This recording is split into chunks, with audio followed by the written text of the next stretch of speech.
Break it down, down, down, down, down,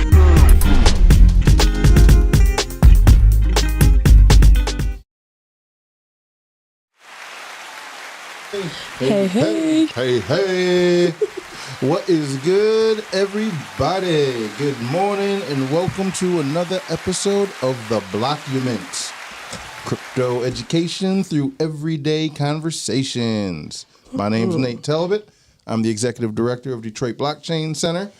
And here in our new temporary studio for the day, and to my left this time is the fashionably on time, AKA not. Ashlee Rose.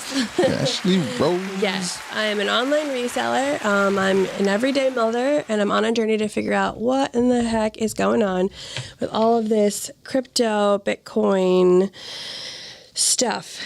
Stuff. Yeah, all this stuff. That's just what this is, stuff. Mm-hmm. Ugh. Mm-hmm. All right. And on this fine day, what is the time chain? Tell us. Yeah, let's see if I get it right today. The block height is 842,198. Yeah. Is that correct? That's what I got. Okay. The block size is 1.44 megabytes. Mm-hmm. That is 3,995 transactions. Right. And the subsidies and fees for that are 3.58 BTC, which equals $229,608 US dollars. The winners of that beautiful sum of money or F2 Pool. F2 Pool. All right. I see the fees have continued to stay down. There was all that big fear a few weeks ago with the halving. Yeah. The fee spikes. They're like, oh, it'll never be the same. Fees, they were actually pretty high. They got up to, I think, what did I see? Maybe a 3,000 or 4,000 sat per byte fee. No, thank you. Now we're back down to 28. Yeah, that's doable. That is doable. And speaking of doables, what are we doably talking about today? We are talking about hardforks, softforks, and rollbacks. What is the difference? What is the difference? And also, what are they? And what are they?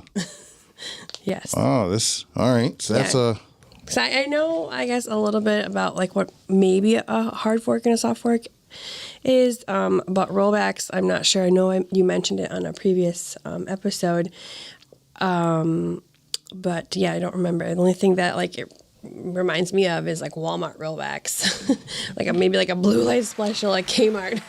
Well, yeah, sort of. Just not it's not prices that are rolling back. It's history. Okay. But let's see where you're at. You tell me what the difference. What do you think each one is? And just tell me what each one is. I guess that'll tell us what you think the difference is. Yeah.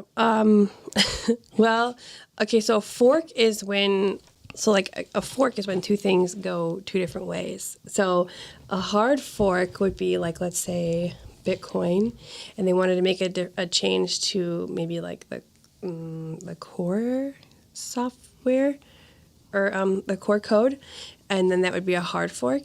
And then I guess what would a soft fork be? I don't know what a soft fork would be. Like, what example of that? It's like when it sort of droops. Droops, what? I don't know what that means. I don't know what droops means, but what's drooping? Nope, it's not when it droops. All right, and we already know you think rollbacks are when you go to Walmart. Yeah. Mm-hmm. All right. So let's start with a hard fork. You're wrong. Yeah, they all have to do with changes to the core protocol. Okay, well. Right? So the blockchain is just a database, right? Yes. So you're not really forking the blockchain. Well, you are. You're forking the history of what the chain will end up looking like, right? Doing a hard fork means you're going to end up with two different blockchains that have a shared history. So like a one for one kind of thing. I think I remember you mentioning this. Like if you had so like you said something about it one time, like it's almost like a double spend, but not like something like that. Because they're two separate ones, so they could, I don't know. Yeah, it's not a double spend though. So what happens is, the reason I brought up the blockchain to begin with is the blockchain is just a database. It's not the core software, right? Okay. Mm-hmm. It is what the core software stores. It's the record of what this core software is doing. Mm-hmm. The core software in Bitcoin there's only really one major implementation. There are a few, but they're all sort of compatible.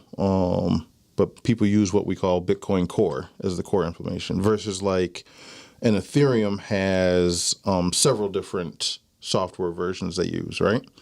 But the reason you can have several different versions is because they all share the same consensus rules.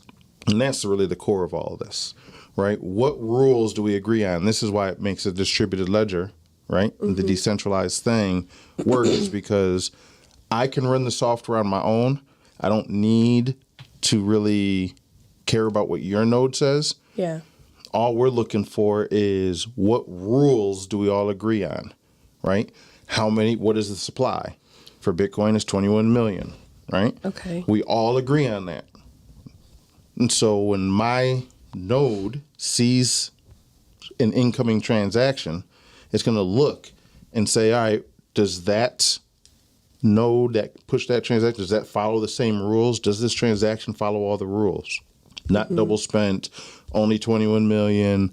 So you can trace it back to the genesis of that coin that you're spending, right? This is why we keep the history of the whole blockchain, so I can go back and verify, hey, all right, you received that Bitcoin from Alice, who got it from Bob, who got it from Charlie, who won it when he found the F2 pool, right? So I can go all the way back to see where the coin was minted and then follow the traffic all the way back to you sending it to me. Okay. So these are all rules we agree on. Okay. So when you make a hard fork, what you're saying is, I want a rule change. I want to change one of these rules in a way that nobody else, every other node won't recognize it. Historical node. So if I update to the fork, a new node, let's say 42 million Bitcoin. Yeah. I want 42 million, not 21.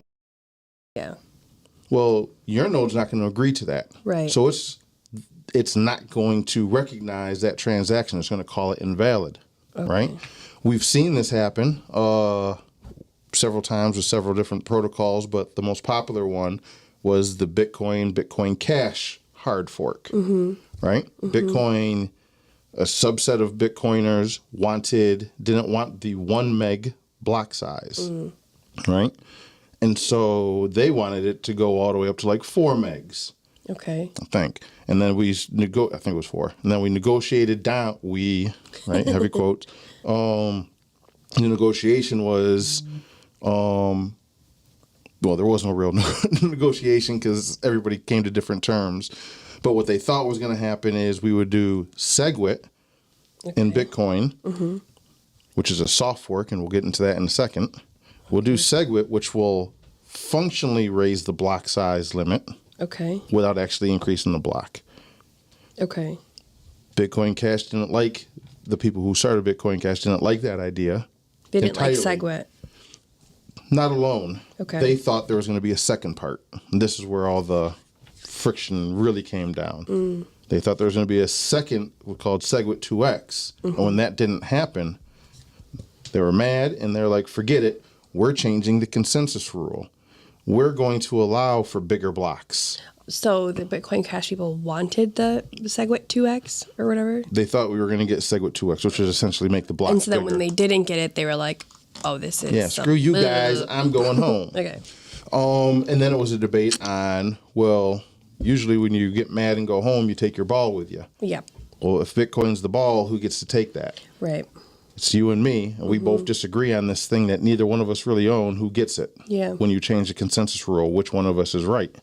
Okay. Well, this is decentralization in play, and the majority of nodes, the longest chain, right, with the most there's a couple little factors in it, but one of them is like the most economic activity. Okay. The longest chain and most economic activity becomes the real thing. Okay. Right? So they did the fork, and at the day, let's see, what block were we on just now? 842,198, right? So imagining that happened today, all of us had our Bitcoin. We each had 10 Bitcoin, right? At block 842,198. That'd be nice. On block 842,199 is when the fork happens. So we all still have our Bitcoin, but now all of us have this new coin. So we have our original Bitcoin, and then you had this new. So in that fork, it was the Bitcoin Cash. So you had two. So if you were around during that, like let's say you held Bitcoin, you potentially also have Bitcoin Cash somewhere else? There was no potential. It you just had it is. It's real. Okay. Yeah, once it happened, you had it. But right? But they're not interchangeable. So now I had 10 Bitcoin. Yeah. Now I have 10 Bitcoin and 10 Bitcoin Cash tokens. And are they worth the same, like? Well, no, it's economic USD? activity. No. Yeah. Okay. Right? This is where the battle starts. Assuming everything else is same, let's assume they don't change the block height, they don't change anything, or the block length, the block time. Everything else stays the same. The only thing that changed was how big the block size is. So now it's a battle of what are the miners going to do? Because it doesn't matter if you fork off and none of the miners respect your fork. Nobody's mining it. It's a dead. Yeah. You get that one block. That's the heartbeat. Right. Okay. But then let's say all the miners pick one, but none of the users, none of the economic activity care.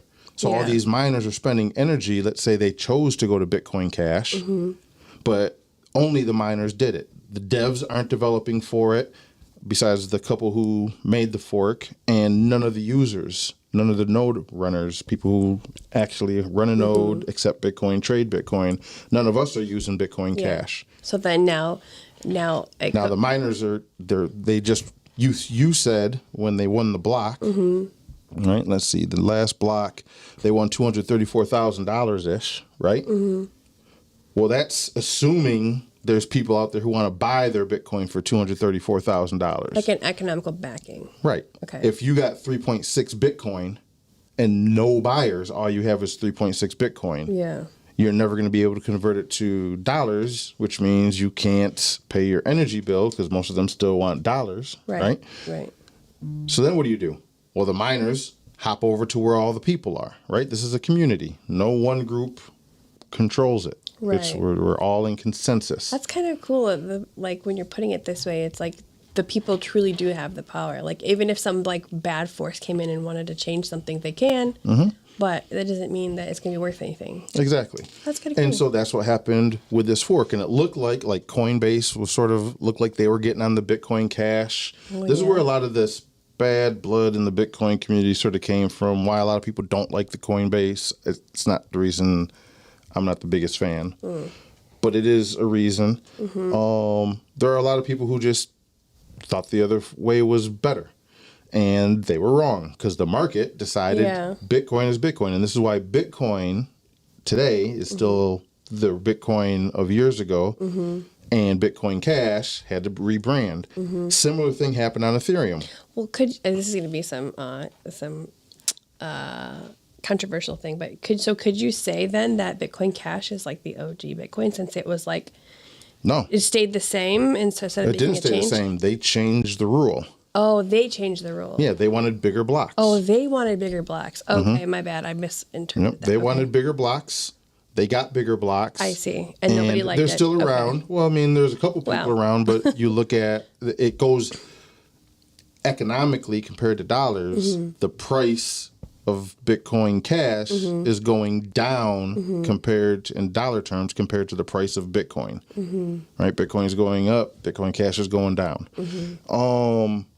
So no, they lost that. They got their way. Not too many people use it. Okay.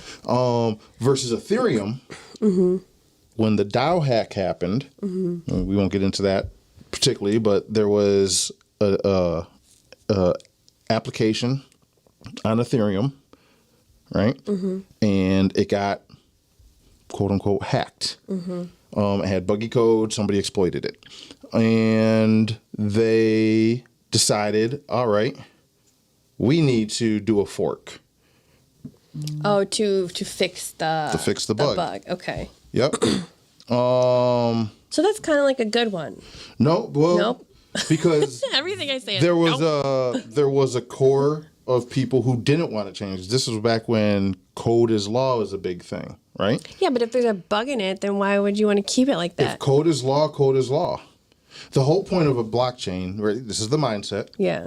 The whole point of doing this, an immutable chain, an amend-only database, is that you can't change the history. You can trust it because nobody can change it without everybody seeing. So everybody has to agree to the change, right? So there was a Everybody large has section. to agree, meaning like majority or like literally everybody. Well, if you don't want to fork, Yeah. right, you can take, if you don't want to fork, Yeah. then yeah, everybody. If you want to fork, all it takes is a small subset. Now, economically, how viable that fork is questionable. So with Ethereum, people who said, look, this thing is supposed to be immutable, no changes. And Ethereum said, nope, we're going to change. We're going to roll back the blockchain transactions Okay. and change the history Okay. and then start from scratch. That way people get their money back. And so the Ethereum today Wait. is the hard fork. But a majority of users agreed with the hard fork, and so they got the official Ethereum name. And when you go to Ethereum Classic, that is the original Ethereum. That's the Ethereum that launched in 2016. But that had a bug. But it had and it still has the DAO bug in it. Yeah. But they were like, code is law. You know, if you don't, it wasn't the blockchain it wasn't Ethereum that had the bug. It was an application built on Ethereum. So they're like, hey. Code is law kind of seems a little like archaic though. Like, Well, if you're going to have horses are law, like never invent a car. Like what? I don't think that's the way it goes. It's more like if you're going to be in murder is illegal. Yes. Well,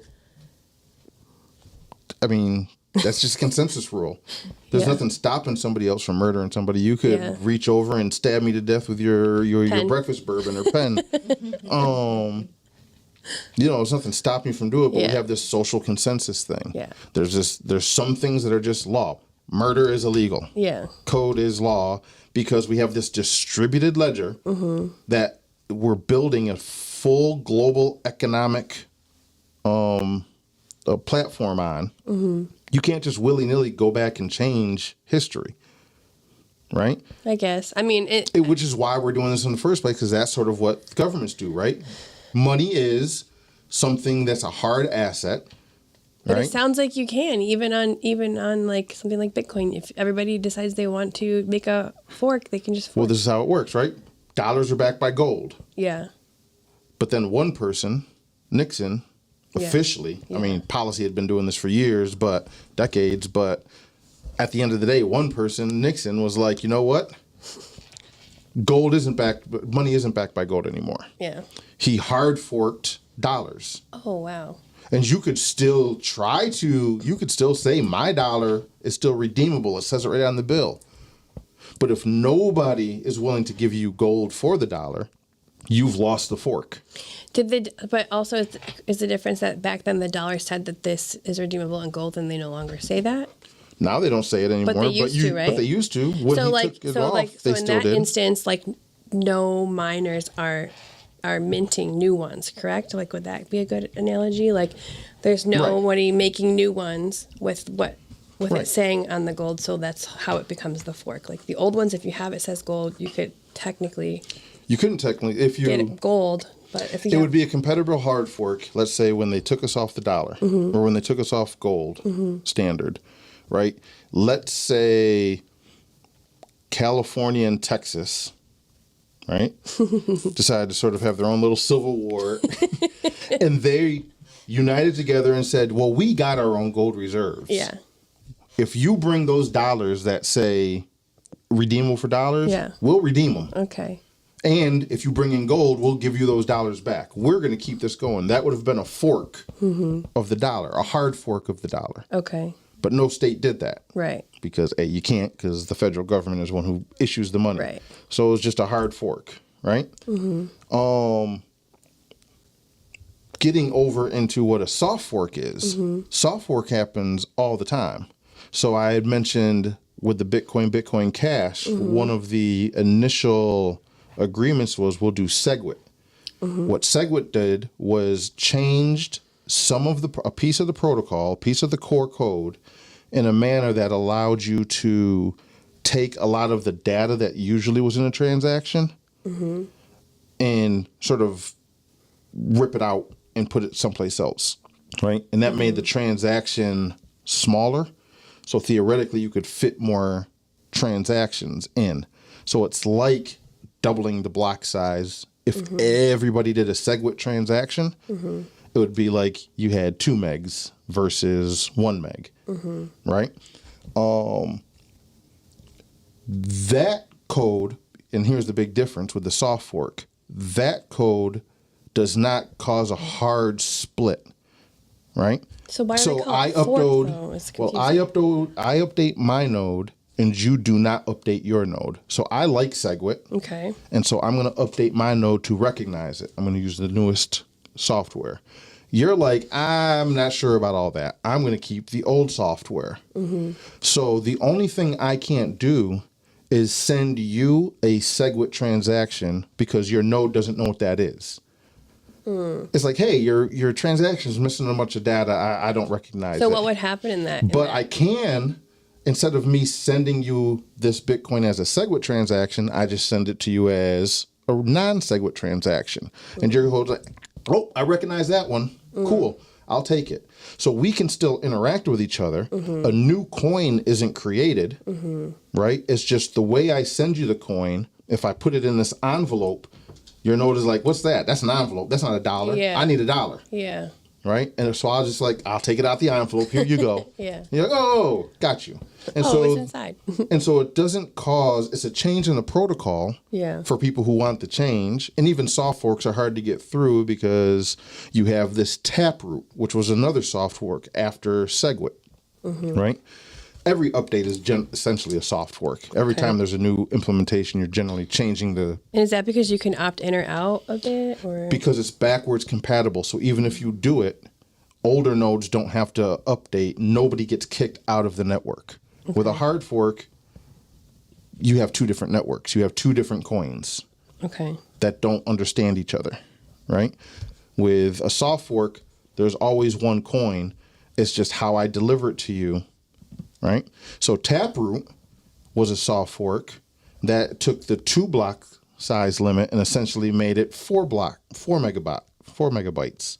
Okay. Right? In a backwards compatible way.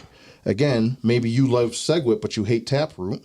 So I have a SegWit node, you have a Taproot node, or I have a Taproot node, you have a SegWit node. I can't send you a Taproot transaction. I'd have to go back to either a SegWit or a traditional payment to send to you. Why they can still be dangerous, though, is Taproot is where ordinals and inscriptions and all that come from. Because that allowed you to bypass this data limit that used to be in Bitcoin and allowed you to bypass it. Right? Yeah. So it's a soft fork. So some people, they're like, that's why I never even upgraded to Taproot because I don't want that. Yeah. Other people are like, well, whatever. So there's your soft fork, there's your hard fork, and then Ethereum is the example of the rollback. Okay. Because first Ethereum rolled back the protocol to bring the transactions back, right, that were hacked. From the DAO. But you roll back. So even valid transactions got rolled back. So me and you didn't have anything to do with the DAO. Yeah. We were just trading Ethereum. Yeah, I was gonna say, because what if you But made a bunch of money during that time, it got rolled a back. nice way, like a good way, It got rolled back. and all your work's just gone? If you're going to use the Ethereum, the new Ethereum fork, it's still there on the Ethereum Classic, but it's not there on the new Ethereum. That makes sense. But they're not worth as much because nobody's using the Classic. Not as many people are using the Correct. Classic. So that's a risk that you take by using Ethereum. Well, new by one? using All by of them, I having guess. Because all of them could roll back, right? Or no? no, it's hard to roll back. I mean, again, it's just like a software implication. I could roll back Bitcoin today. I could be like, I don't like anything that happened after the halving. I'm rolling back to the halving, and then here's the software. All right, everybody, upgrade. Yeah, but like you're the only one who. Exactly. Yeah, okay. If nobody upgrades, then Yeah. it doesn't matter. So they're really hard. You have to have this social consensus. It's So how did they to get your social point of the consensus? argument of code is law. Well, code is sort of law. Code is law unless you get a majority, a large supermajority of users to agree to change the law. Right. And then you can change it. It's a social network. All blockchain stuff are social networks, right? Some are social networks of one. One developer makes all the decisions. Yeah. Some are largely decentralized, where it's really hard. And I think Bitcoin is the best example of that one. It's really hard. Bitcoiners agree on everything except for Bitcoin. But that's because of its distributed nature. I don't know if this is for today or not today, but how did Ethereum get everybody to come to consensus then, a supermajority? Well, because, I mean, and this has happened sort of in Bitcoin too, because there was an inflation bug in Bitcoin. And there was like all of a sudden like 40 billion Bitcoin. Oh, wow. And both communities had to make this decision. Does this really hurt us? Yeah.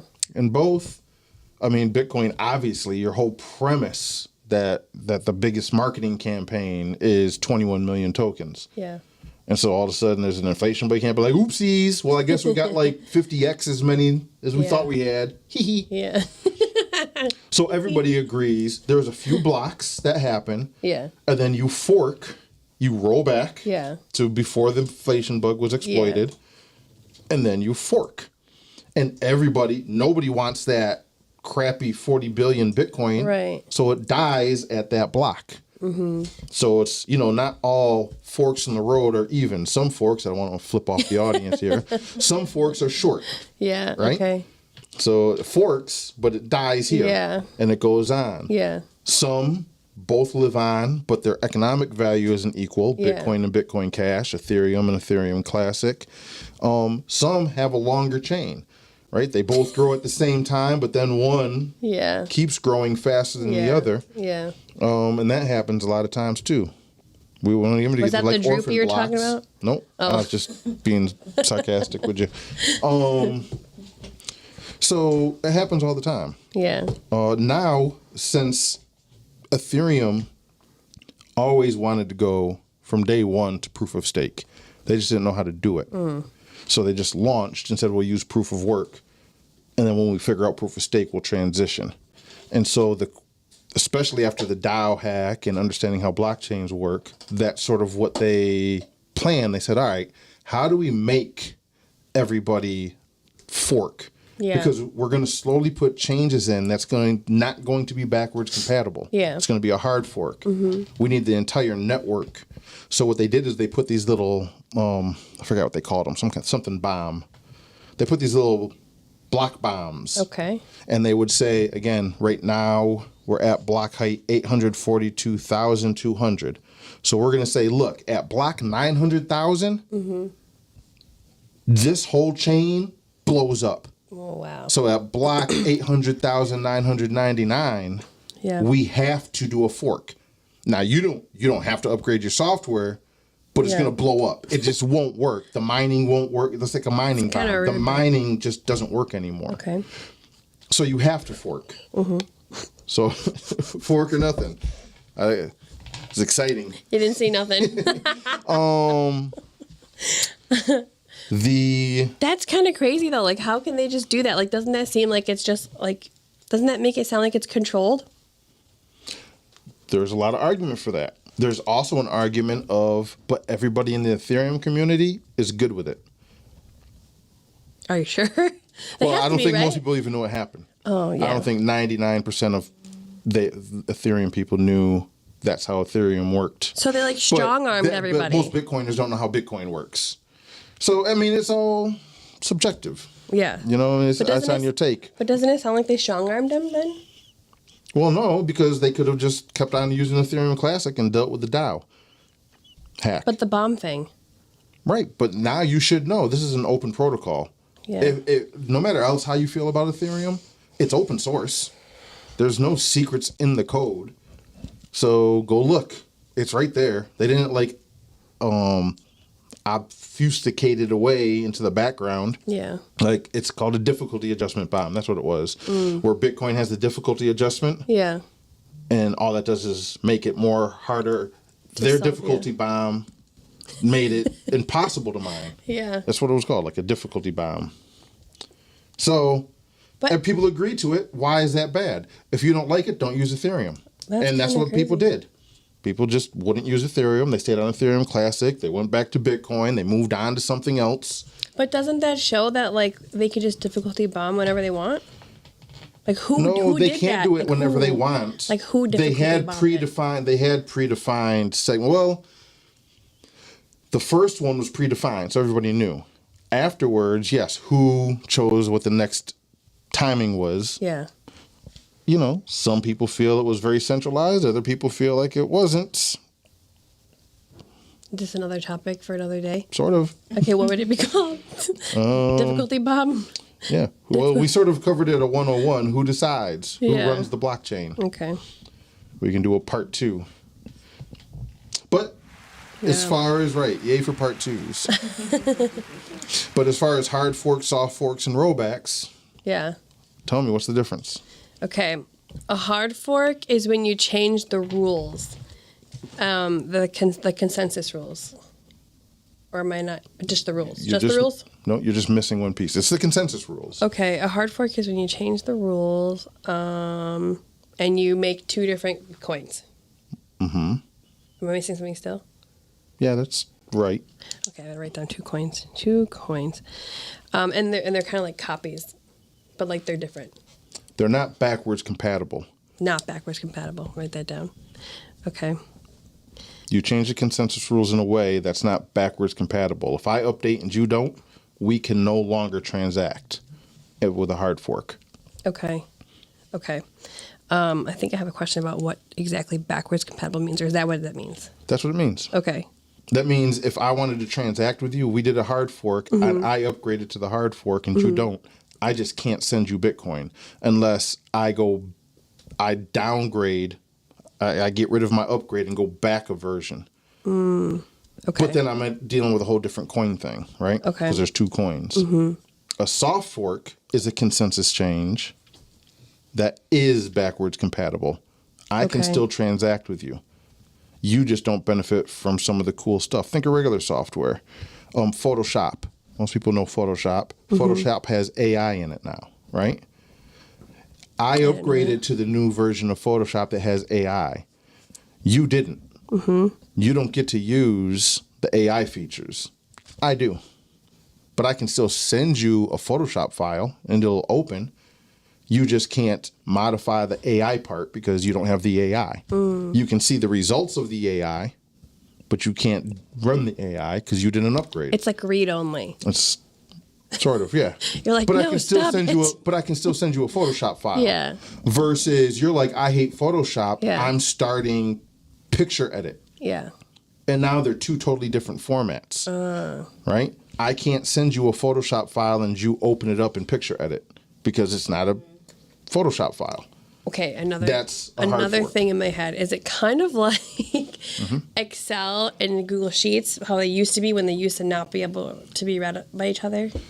Yeah, if they can't be read by each other, it's a hard fork. Okay, or maybe that wasn't true, but maybe I it's don't just true. remember that. Maybe that was just a I don't user remember error. that time, Maybe but- there was just a user error piece. Yeah, I don't remember that time, but yeah. Okay. You got to think of those. Google. That's more like what is a bridge. Okay. When you hear people talking about bridging from one chain to another. Okay. Going from Excel to Google Sheets is bridging. Because they're similar, Similar enough. but not the same. As long as you have this intermediary. Just like I can go from Bridges. Bitcoin to Monero or Bitcoin to Litecoin using atomic swaps, which is a whole different topic. It's like a bridge. There's ways you can make protocols talk to each other. It's just really difficult and sometimes really expensive or risky. Got it. Okay, and rollback. And rollback is when you turn back the clock of time and you go back before whatever incident or situation you're trying to avoid and do a little fork. Yep. But doing a rollback in and of itself creates a hard fork. I was going to say, is it a hard fork? Okay. It creates a hard fork. In my head it makes sense, but not a lot of stuff in my head makes sense in the real world. So. Yep. It does create a hard fork, and then how that fork proceeds. Like again, Bitcoin had an inflation bug. We had to roll back before the inflation bug, change the consensus mechanism so that inflation bug can't happen again. And so we have a whole new Bitcoin implementation.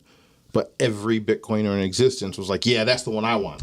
Yeah. All the miners, all the users, all the devs switched. Yeah. So it doesn't look like a hard fork. It just looks like Bitcoin took a path and then shot over, right? Okay. Versus Ethereum did a rollback, and then you had to change the code to do that. And then one branch of Ethereum went this way, and the original branch of Ethereum went the other way. The economic activity followed the new branch. But the hardcore users, the code is law people, stuck with the old branch, which is still around today. Right? Yeah. So. Okay, that kind of reminds me. That kind of reminds me of like when two brothers are owning a restaurant and then they get into a fight and then they both open up their own restaurant. Right next door to each other. Yeah. Yeah. If only there was a real world example of that happening. And if you're not from Detroit, come to Detroit and ask about two brothers fighting and open up competing restaurants right next door. I feel like that happens kind of often. Yeah, maybe. All right. So that's it. Yep. Hard Lovely. fork, soft fork, Rollback. rollback. So if you got questions, you still don't understand, you want to dive deeper into some of these, get into the DAO, get into the inflation bug, get into whatever. Get into the two brothers in Detroit. Into two brothers in Detroit. Pause. But how can they find us and ask us questions? They can find us on TikTok at The Blockument, Facebook at The Blockument, and YouTube. Oh, and Twitter /X, also at The Blockument. That's Blockument with a K. Yeah, we're kind of everywhere that you can get podcasts. All right. Everywhere you can get your podcast, Yeah. come podcast. All right. So until next time, come for the riches. Stay for the revolution. Peace. Peace. Fun times.